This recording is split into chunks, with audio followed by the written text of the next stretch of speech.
que a gente sai com uma vestimenta? Porque se nós não tivermos uma roupa, se nós sairmos de casa sem uma vestimenta, nós estamos cometendo uma conduta criminosa. E quando nós cometemos essa conduta criminosa, então o que vai acontecer? Nós poderemos responder por essa conduta criminosa. Acredito que as meninas compartilharam com vocês um vídeo, um documentário a respeito da FEBEM. E a FEBEM era um exemplo que nós tínhamos de fundação pública. Então, para vocês entenderem um pouco como funcionava, como deveria, pelo menos, funcionar. Então, a FEBEM, ela deveria fazer o acolhimento desse menor infrator. Esse menor infrator precisaria ter auxílio a estudo, né? Então, educação, desenvolver uma atividade manual para que ele pudesse sair da FEBEM e ser reinserido no mercado de trabalho ou na sociedade onde ele estava.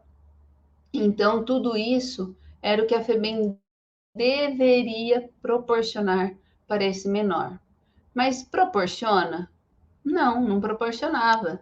Então, por isso que esse menor hoje, ele não vai mais para uma FEBEM, não existe mais a FEBEM, porque ela não conseguia suprir as necessidades da sociedade, nem mesmo fazer o atendimento a essa sociedade, tá? Então, aí a gente precisa pensar, né? Mas a FEBEM não conseguia. Mas será que é um sistema prisional? Aí vocês podem comentar. Mas imagina só, se eu coloco um menor de idade numa penitenciária, ele vai aprender ou ele vai desaprender a viver nessa sociedade? Como fica isso? Como será isso? Eu, Mariane, vejo que ele vai desaprender a voltar a ser reinserido nessa sociedade. Por quê? Lá ele vai ter contato com vários tipos de pessoas e vários tipos de pessoas que cometeram condutas criminosas mais gravosas. Então, que cometeram crimes de homicídio, de estelionato, às vezes de abuso sexual, às vezes também de estupro, apesar que esses normalmente são colocados em alas isoladas para manter a sua segurança, integridade física e psíquica por conta da conduta criminosa que foi por eles cometida. Aí você pode falar assim, professora, mas a pessoa cometeu um crime e ele ainda vai ter essa...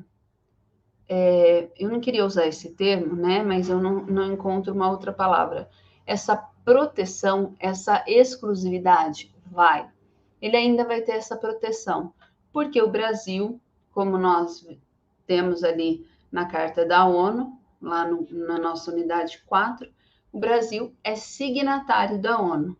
Logo, se o Brasil é signatário da ONU, então ele deve seguir exatamente o que a ONU traz.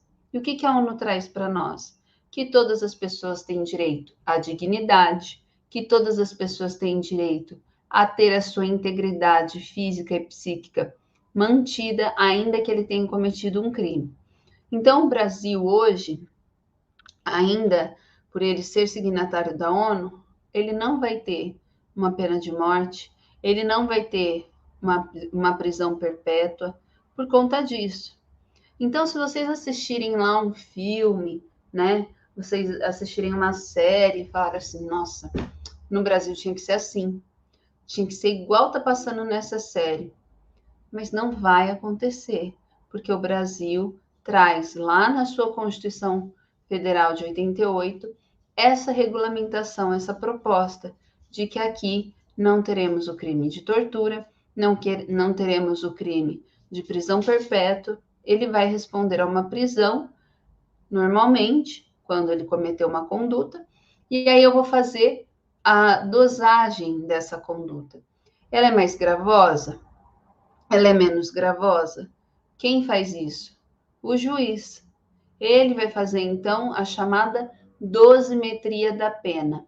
ele vai fazer, então, a contagem, né? Então, por exemplo, se eu chego aqui, igual alguns alunos colocaram aí no começo da aula que estava travando. Para mim não estava travando e a Monique também falou, pode seguir que aqui também não está travando, está tudo normal. E aí eu chego e falo assim, olha, a aluna Ana Patrícia falou que está travando, mas toda aula ela implica que está travando, que está dando problema. Alguma coisa ela fala. E aí eu chego e falo assim, nossa, eu tenho que dar um jeito de resolver esse problema. Eu não aguento mais ser questionada sobre isso, mas como que a aluna fala que está travando se não está dando problema? Como que ela fala que não está gostando se está tudo normal, está tudo funcionando, fluindo normalmente, como previsto, como esperado? E aí eu pego e falo, só tem um jeito de resolver isso, eliminando a aluna Ana Patrícia. Eliminando como? Aí eu posso, dependendo do que eu tiver na minha mente, fazer uso da eliminação desse sujeito. Então, pode ser uma forma dolosa, ou seja, onde eu tenho a intenção de atingir esse sujeito, onde eu tenho a intenção de lesionar, de matar essa pessoa. E aí o juiz vai fazer a dosimetria assim. Eu fui e atingi a Ana Patrícia. Mas eu atingi a Ana Patrícia apenas por um motivo fútil ou torpe, que é dela ficar aí comentando na aula que a aula está dando problema para ela. Quando eu falo que é um motivo fútil ou torpe, é algo insignificante, é algo pequeno demais para ser questionado. Então, o juiz vai ver, nossa, mas por conta de uma aula que ela poderia assistir depois, você foi lá e já cometeu essa conduta criminosa, então a minha pena será maior, será agravada, porque é um motivo mínimo que com uma conversa, um diálogo poderia ter sido resolvido. Então isso é um motivo fútil ou torpe. Vamos pegar um caso conhecido para ilustrar, o caso do menino Bernardo. O dele foi um motivo fútil ou torpe. Qual foi? Onde o menino era herdeiro, não tinha mais a sua mãe presente, o pai já tinha uma nova família e o menino que queria ali então ficar, o menino não, né, na verdade, o pai e a madrasta, a princípio, e conforme foi feito no julgamento, que queriam ficar ali com a herança daquela criança. Qual foi o motivo? Financeiro. O motivo financeiro é um motivo fútil ou torpe? É um motivo fútil, uma futilidade. O pai tinha um grande status, né? Uma grande posição dentro daquela sociedade, resolveu tirar a vida daquela criança, daquele filho, por conta de dinheiro. E por que eu estou afirmando que ele fez isso? Porque ele já foi julgado, já há uma sentença transitada em julgado, ou seja, não há mais possibilidade dele recorrer. Se você quiser, se você tiver interesse em compreender um pouco melhor sobre o Tribunal do Júri, você pode lá no YouTube colocar caso Menino Bernardo. E lá você vai ver, vai ter acesso a todos os dias do julgamento. Depoimento do pai, depoimento da madrasta, da amiga da madrasta, do Ministério Público, da assistente social, de todo mundo.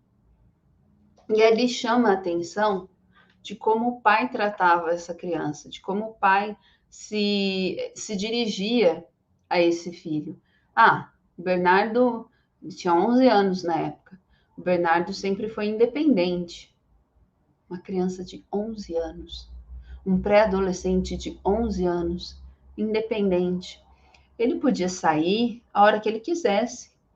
A gente tinha um combinado que ele tinha que estar em casa às 7 horas da noite. Opa, peraí. 7 horas da noite para uma criança de 11 anos? Se nós estivéssemos até, às vezes, falando alguns anos atrás, a gente até entenderia uma cidade pacata, calma, do interior. Mas como que está o nosso dia a dia hoje? Como está a nossa sociedade hoje?